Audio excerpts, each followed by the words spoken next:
Hey, we've got this beauty on the desk today, and about time. My little Bf109 E7 148 scale from Eduard, and it's the weekend edition. So let's get cracked on with build, because I'm looking forward to this one.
Right, these are the new decals from Eduard, and you fit them normal. I'm using Mr. Mark's setter, and you put it on as if you're putting any normal decal on.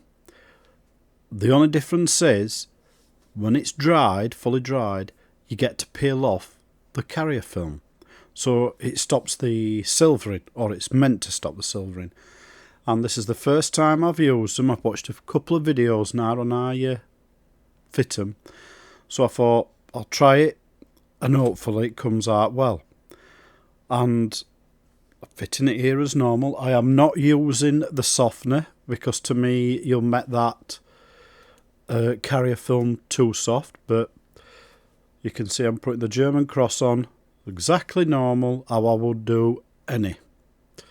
And I always get a little dry off big stuff like that, press down, try and get it into creases, but I'm not sure how much it's going to go in when I take the film off.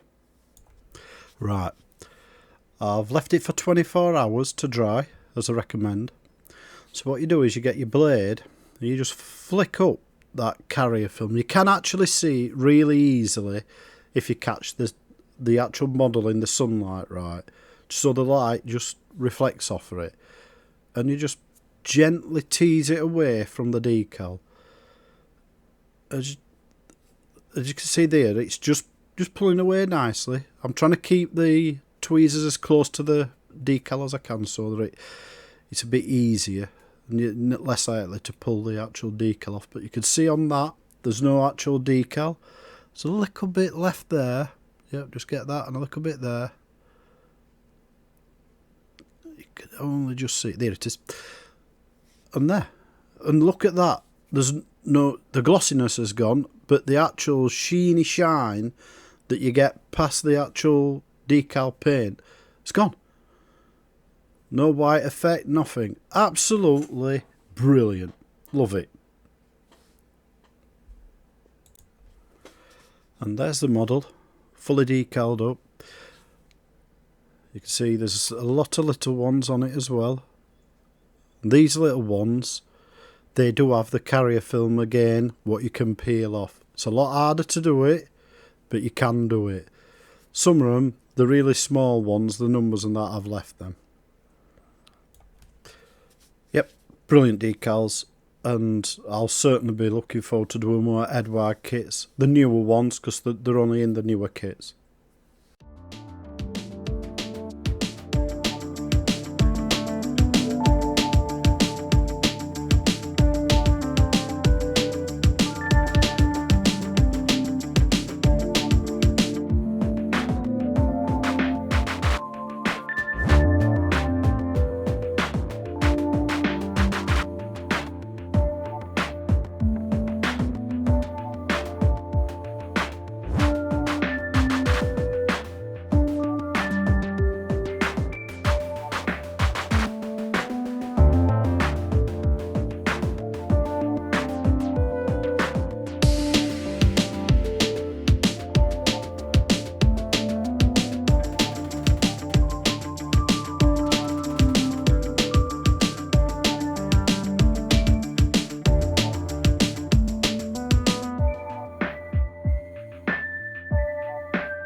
and she's done.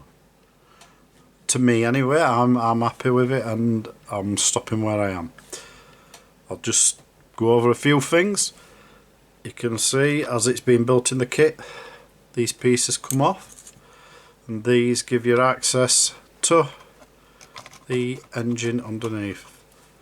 I'll just blow tap these ones on just for now, just so that they stay in place. Let's get that one off. A bit of blow tack, and this one off. Bit of blow tack off of that as well. How's it coming with it? Come on, that's it. Most of that came with it.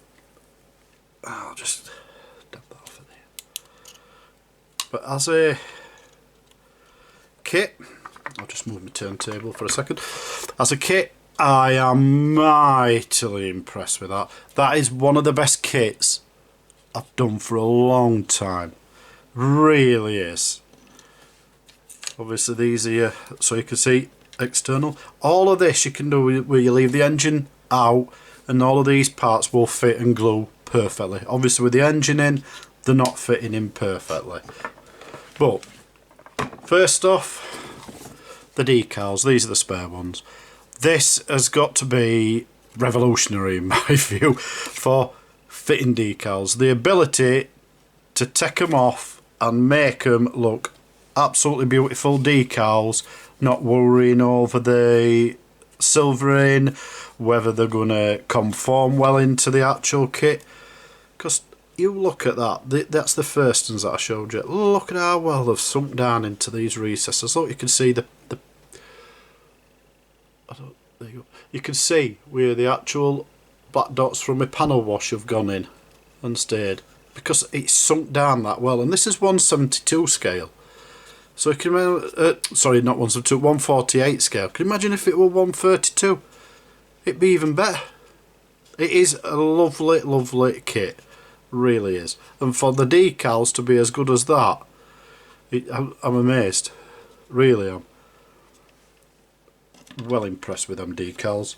I must say, I'm looking forward now to the next one. That's how much I can't wait to do another Eduard just for the decals. They're that good. The instructions, basic, very simple. As you can see, I always tick off once I've done a part to show I've done it. And I ended up doing, because I just liked the look of it. There you go, the tropical one. But I made these smaller dots because I'd seen a couple of photos with them a lot smaller, and I thought I just really like that more. I just think it looks fantastic, so I did. So 1 Eduard Bf109 E7 tropical completed. I've not had any problems with the fitting. Not really at all. Alright, I broke a couple of parts off, but that's my flimsy fingers and idiotsville. But that's just me. I've done a bit of weathering. Didn't want to overdo it, but I wanted to put a bit of colour in it rather than it looking bland. Well, not bland, but just the same all through. And the engine details. Oh yes. Very, very nice for the inside the cockpit. Just spin around and you should just be able to make out all of that. And it looks a lot better now that it's open as well, the cockpit, because it allows you to get a good view inside it. I've stuffed up the windscreen and all of that a little bit because I've had a bit of overspray and it ain't come off completely 100%, and it were oversprayed in, it went underneath. I should have masked it off underneath, but I didn't. So, but it's one of them. And I've had a bit of a glue mistake just through there on that piece as it were going on. I don't know if you can see it, but it's a little bit foggy on the canopy. I've got to accept that's just one of them things. There's nothing I'm going to do about it. But for what that cost me, and the quality, you really, really can't beat it. I'd advise anybody, give it a try. And if you're a bit worried, and now we're a little bit worried, I'm not saying that I'm scared of doing one with it, but I would like, if I mess it up, if I mess up these decals, the kit's ruined. So we're a bit, nah. But I'll be honest with you, don't worry. Don't worry at all. And even if you are, you can just leave them anyway. They're not that bad if you left them. And I don't know if you can quite catch on, I'm hoping you can see it, but if I just move them about a bit, you might just catch it. It's only just past anyway a bit. Alright, that's all filled in because that's what you get with one of them. Although this wasp here, it's only just past. So even if you left it and then you did your softeners and all of them on it, you'd probably get away 100% with it, to be honest. But I have done on some of the smaller ones. Didn't even bother putting softener. The ones underneath here where you can see the numbers. I left all the number ones. I thought I ain't getting them tiny ones off. Here, not a prayer. Well, I hope you've enjoyed that build, because I've really enjoyed it anyway. It's been one of my highlights of this year of model making, that kit. I like it. In fact, I'd love it if you subscribed, and I'd be massively grateful even if you just give me a like for the video, because I'm doing this because I love doing it. I love hobbying anyway, but I'm putting these videos up because I love watching them myself. I love watching people making aircraft and stuff like that, and tanks and boats, the lot. I love it all. So I'm putting them up because I like it, and I hope somebody else likes mine, what I do. So if so, please just give me a like. It does help me out a lot. But on that note, thanks for watching, and I'll see you all later.